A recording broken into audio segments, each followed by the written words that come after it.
But the founder of Integrity TO, which you can find at integrityto.ca, was it Rod Stewart. I'm sorry. Please defend the indefensible. He didn't play Lost in You. Come on, Daniel. Wow, you're. I'm on this. That's no good. There was a mid '80s revival for him, and you have to play Baby Jane and Lost in You. You just do for an '80s kid.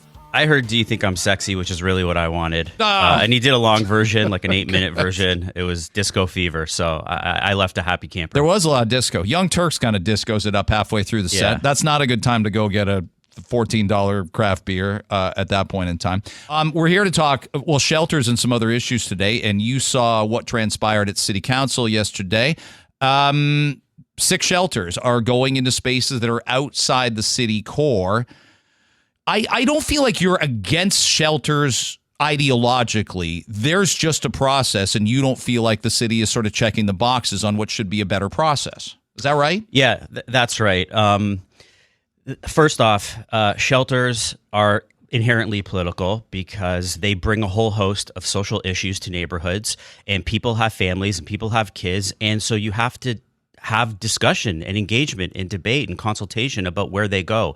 And the fact that many of these counselors are just saying, well, we've delegated the placement of these shelters to city staff and there's nothing we can do. And city councilors representing their ward don't have a say, and so be it. That's the wrong approach. And that's what's creating so much frustration and polarization in our city.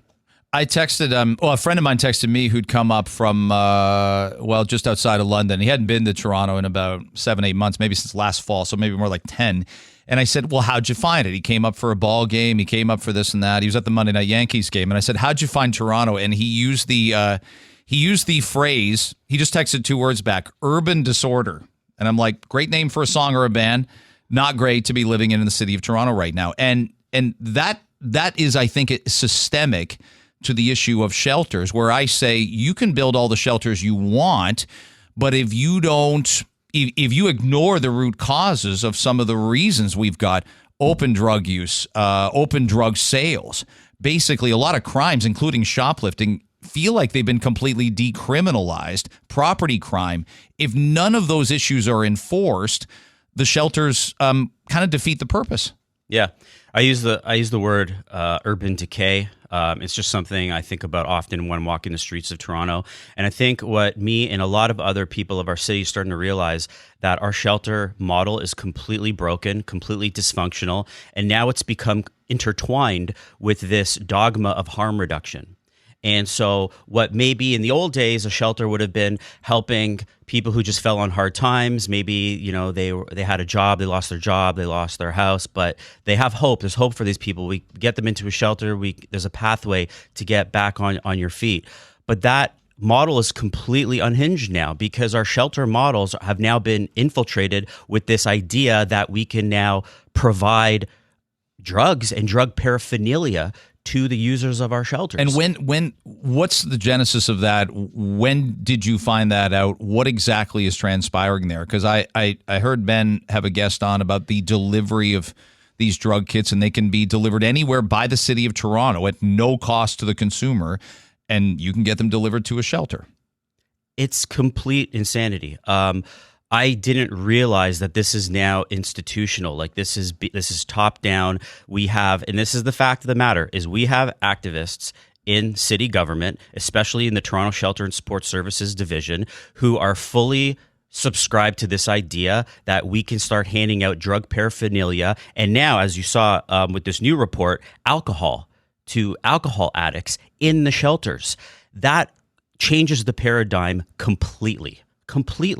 And that's part of the big debate is we know, let's not be naive. These shelters are going to attract nefarious elements wherever they go, be part and parcel because of that. And that's why we need to have honest debates. But couldn't I make the case, in a perfect world, the city, the mayor, the councilors advocating for this would all stand there together and they'd say, this is why we need this. But guess what? Here are the rules. Everybody lives by rules. If you go to a university residence, let's implement those rules for a homeless shelter, and you say no drugs or alcohol on the premises. There's a curfew. You check in, you check out. You respect other people's personal space. No weapons, no animals, no overnight guests. And to me, I've never heard any of those rules, A, getting enforced or B, getting mentioned. So it's it's lawless. Yeah, there's no social criteria or prerequisites. There should absolutely be a framework for an admissions criteria to get access to a shelter. But right now, that doesn't exist. And they're throwing more money at it and more money at it. And the tax base is getting fleeced by this unhinged shelter model, which is why we have this petition calling for a forensic audit of this division. What do you reason shelters on a yearly basis cost the city of Toronto and its taxpayers? What's the calculation? Once you deduct salaries, which is about $200 million, the TSSS total salary, you're looking at about $700 to $800 million annually operating. So we're borderline $1 billion out of the city budget for shelters. So it's $1 billion. There is a mix of revenue streams that come from provincial and federal, but it's all taxpayer funded.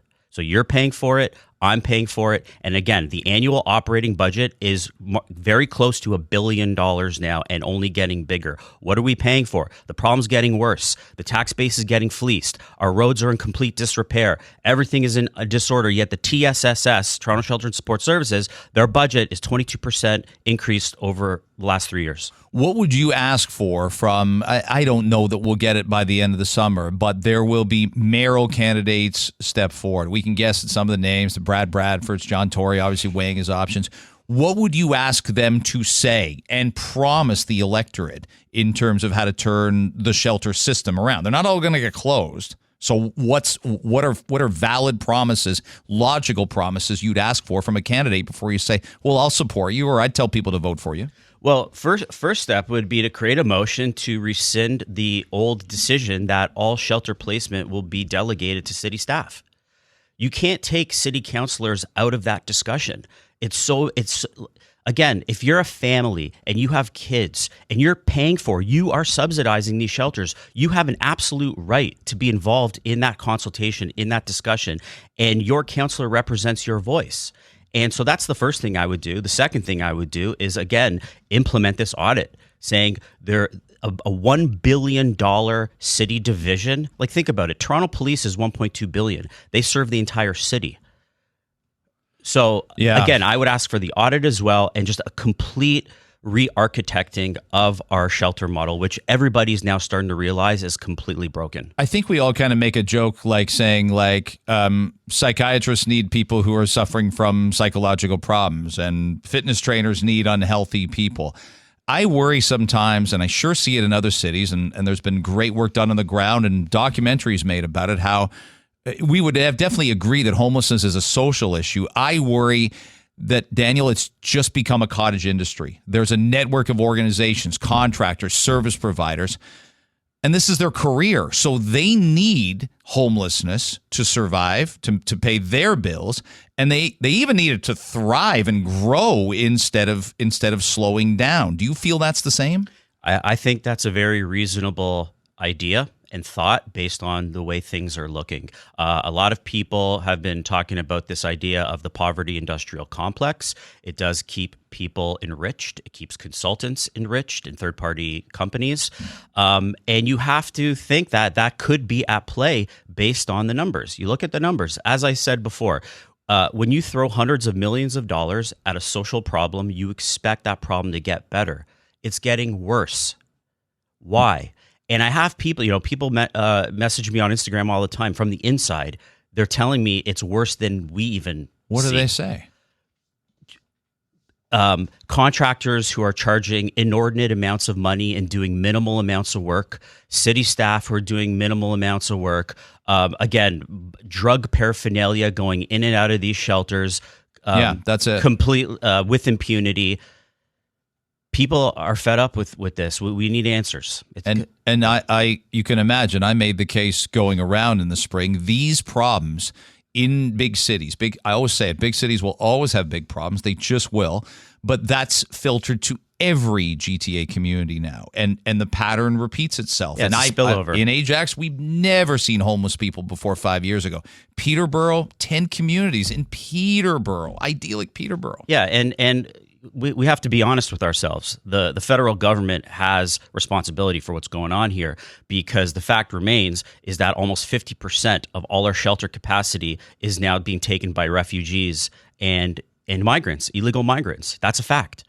So if you're, say you're a plumber or somebody, a born Canadian, or even you immigrated here many years ago, you had a great job, you fell on hard times, you lost your place, you lost your family for whatever reason, but now you can't even find a shelter bed because somebody from Ghana came last year to YYZ and now they're taking up your shelter bed. That's what's happening. Refugees are now consuming 40 to 50% of our entire shelter capacity.